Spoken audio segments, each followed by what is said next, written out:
are only echoes in young Danny's mind that can never alter the awful memories of his little brother dying before him, reliving the accident in his head every day.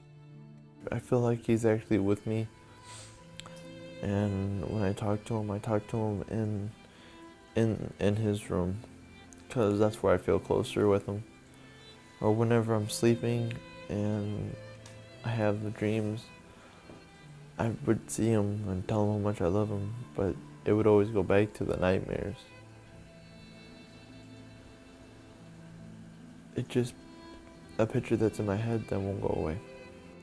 He wakes every night, every single night. In the middle of the night, he says, "Ma, Pa, I can't sleep." I said, "Why?" He said, "Because Jon's here with me." and I'm here at the scene of the accident. He keeps replaying the scene of the accident in his head every night. In a state of indescribable sorrow, Daniel and Maria would have to tell 8-year-old Diego and 10-year-old Isabella that their older brother Jon was dead. We sat down with Bella and Diego and told him, Jon's is in a different place now. He's in a different home. And we're not going to say goodbye to him, but we're going to say we'll see you later. And they said, "Why, Mommy?"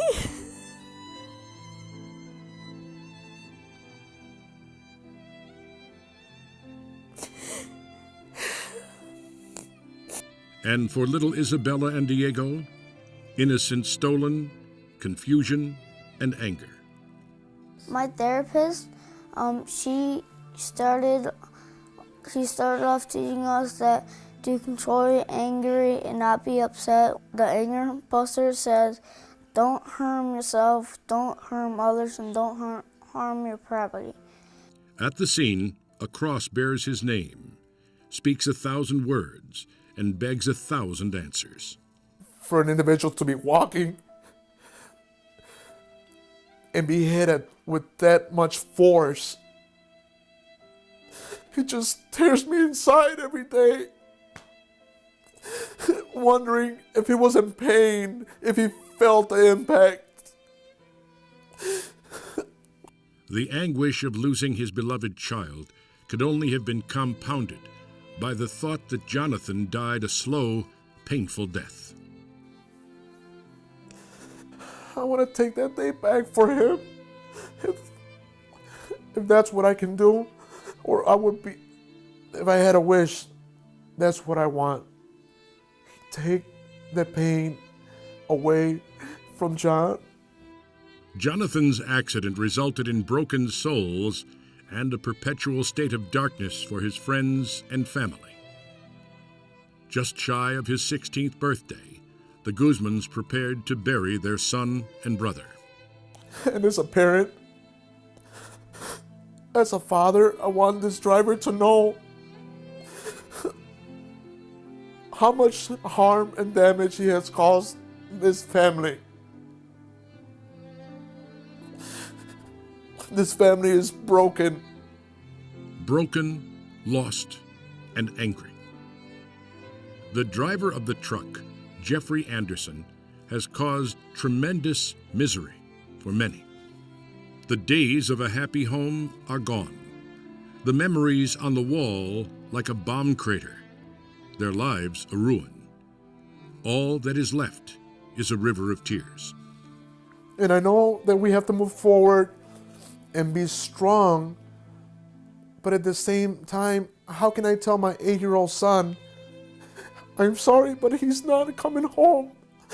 Or my daughter, I'm sorry that he's not gonna be here to see you walk down the aisle or graduate 8th grade, high school, or meet his nephews and nieces. How can I explain that to them as a father? Honestly, I think Mr. Guzman is broken.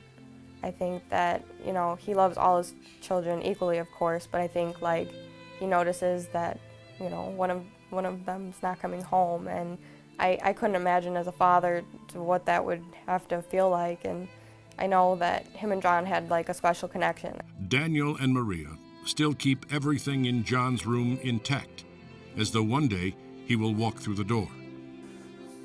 I keep our son's room locked because I want to preserve his last moments, his last things that he did here at home. Everything is still intact. I can't go down there. I can't go down there to see his room or his stuff or go through his stuff.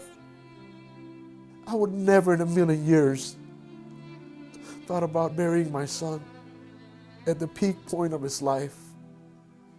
The Guzmans say they are humbled and grateful for the outpouring of support at Jon's wake and funeral, as hundreds of people paid their last respects. It was hard with the funeral. Just like with everything else, it's just unbelievable. It's a nightmare every day for me. I can't function. I can't think straight. You know, I feel guilty that I'm not like 100% well for my other 3 kids. I mean, it's terrible.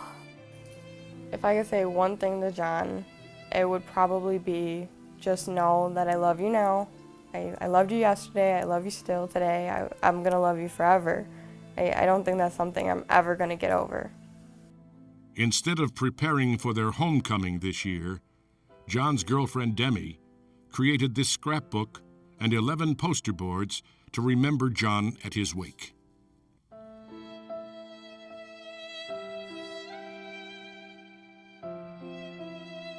Dog tags and bracelets with his favorite color, neon green, were made honoring his life. And this container full of rocks, symbolic of the lives he touched. These rocks were made by a lot of his friends and peers that he mentored, and peers that he actually, lives that he touched in school. People that felt like they were, outcasts or not fitting in. He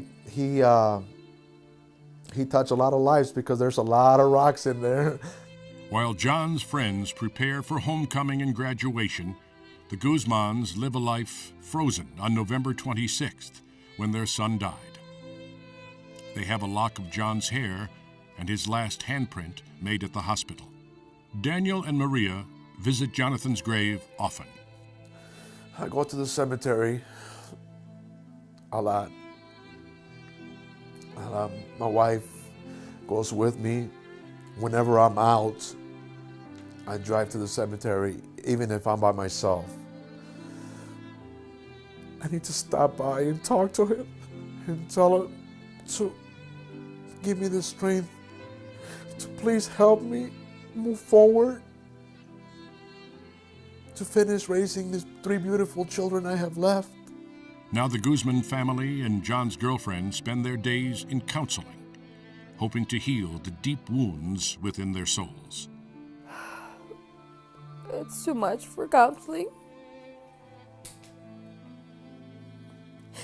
Counseling makes me cry, makes me think about it more.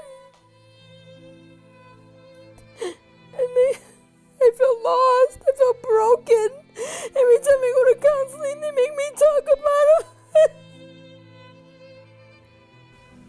The pain that I feel is that I saw what I saw with my brother. That I don't have a brother anymore because me and him did everything together.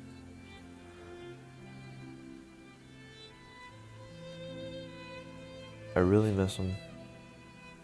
Like I tell my wife every day, I would take it easier if he had a terminal illness. I would expect him, well, maybe he could get better, but for a normal 15-year-old boy, good student, good athlete, just, to get his life taken away like that, it's unexplainable. It's just, without deserving it. Who deserves to die in that way? Their sadness only grows deeper. I feel down that he's not here anymore. I feel empty when I'm alone. It affected us because my mom and dad always cried. I'm feeling angry and very sad and missing him and lonely, and because he's not going to have that opportunity to do that or graduate or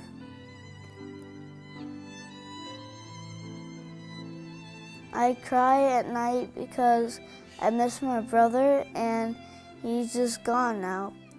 They ask me, well, how do you feel? I feel numb. I feel lost. the last thing that he had said before he left that morning was, "I love you, Mom, I love you, Dad." That was the last thing he said before he left the house.